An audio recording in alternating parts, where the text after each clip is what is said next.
America का New York शहर।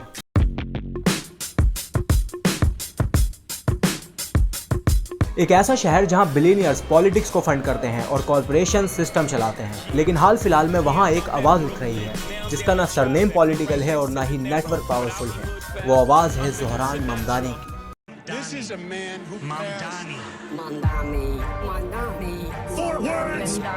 Turn the volume up. Congratulations to Zoran Mandami. The name is Mamdani. एक Ugandan born Indian origin जिसने social मुद्दों के साथ अमेरिका के सबसे बड़े शहर न्यूयॉर्क में बड़े बड़े फंडेड पॉलिटिशियंस को चैलेंज कर दिया। लेकिन रिसेंट टाइम में, जिसे 1 साल पहले तक कोई नहीं जानता था, आज वो अमेरिका के शहर न्यूयॉर्क का ऑफिशियल मेयर बन चुका है। और आज की इस डॉक्यूमेंट्री में मैं अपने और पब्लिक ओपिनियन के साथ डिकोड करूंगा ज़ोहरान ममदानी की न्यूयॉर्क मेयर बनने की journey.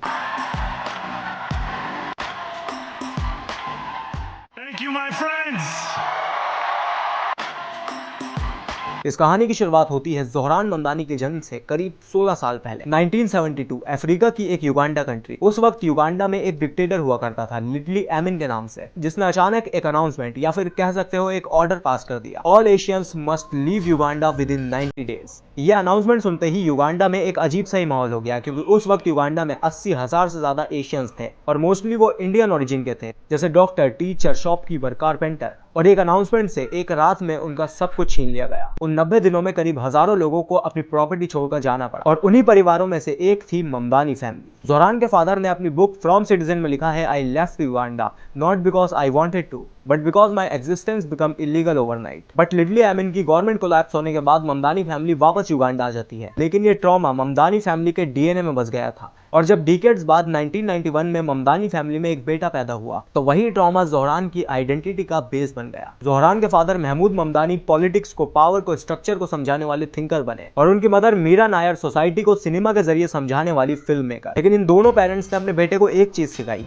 Never accept injustice as normal. और ज़ोहरान ने अमेरिका की गलियों में ग्रो अप होते हुए देखा कि इनजस्टिस और इनइक्वालिटी एक डेटाबेस नहीं है, बल्कि ये एक डेली लाइफ है एक माइग्रेंट के लिए। इसी इन्वायरमेंट ने ज़ोहरान की सेंस ऑफ इनजस्टिस को जगाया और बाद में यही थिंकिंग ज़ोहरान ममदानी की सोशल आइडियोलॉजी बनी। ज़ोहरान ने बॉर्डर्न कॉलेज से अफ्रीकन स्टडीज में ग्रेजुएशन की। उन्होंने कोलोनिज्म, रेसिज्म और क्लास की स्टडी की। और ये कोई ज़ोहरान की एकेडमिक अप्रोच नहीं थी, बल्कि उन्होंने खुद अमेरिका में रेसिज्म और इनइक्वालिटी फेस करी थी। और यही एक रीजन था कि वो समझना चाहते थे कि पावर डिस्ट्रीब्यूट कैसे होती है। Describe Mamdani in 3 words. I would say New York City.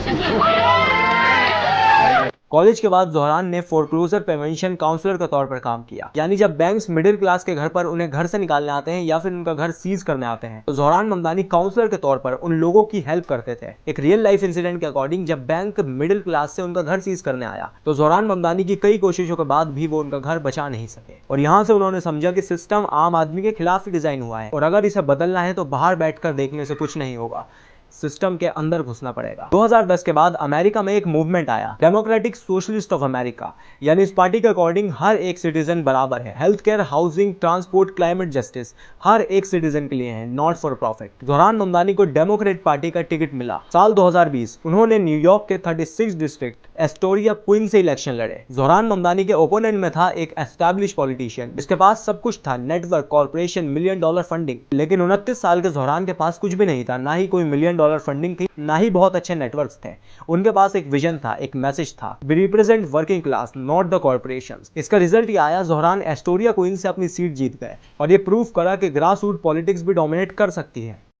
लेकिन असली इलेक्शन गेम तो आज से 5 साल बाद 2025 में शुरू होने वाला था। साल 2024 ज़ोहरान ममदानी ने अनाउंस किया कि मैं अगले साल न्यूयॉर्क सिटी के मेयर के लिए लड़ूंगा। और पब्लिक का जवाब ये आया कि न्यूयॉर्क जैसी बड़ी सिटी में एक एशियन का मेयर बनना इम्पॉसिबल है। मेयर की इलेक्शन से 1 साल पहले लोग ज़ोहरान ममदानी को ठीक से जानते तक नहीं थे। हर दिन ज़ोहरान न्यूयॉर्क के apartment, food pantry lines, community centres में जाकर लोगों से मिलते थे। कुछ लोग उनसे बात करते थे तो कुछ लोग इग्नोर करके चले जाते थे। Should we get Zoran on the ballot?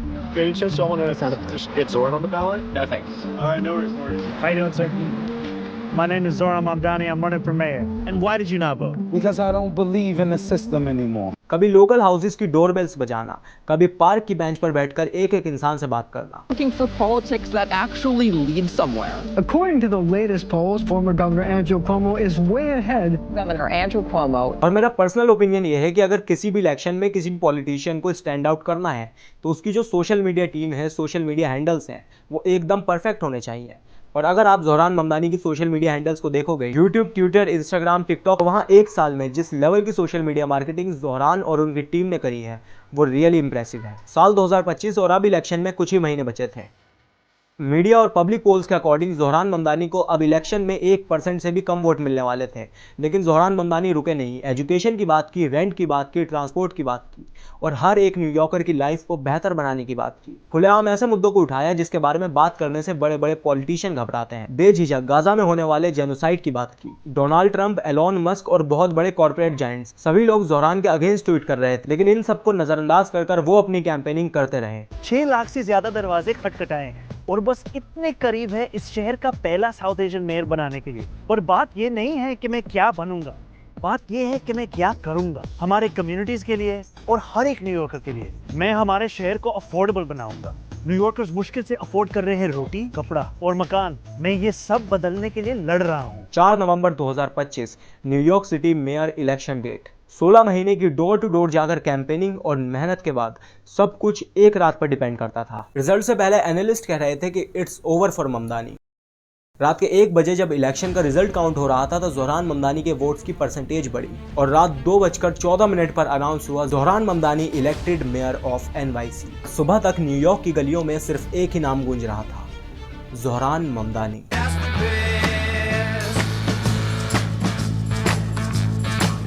It's about your will.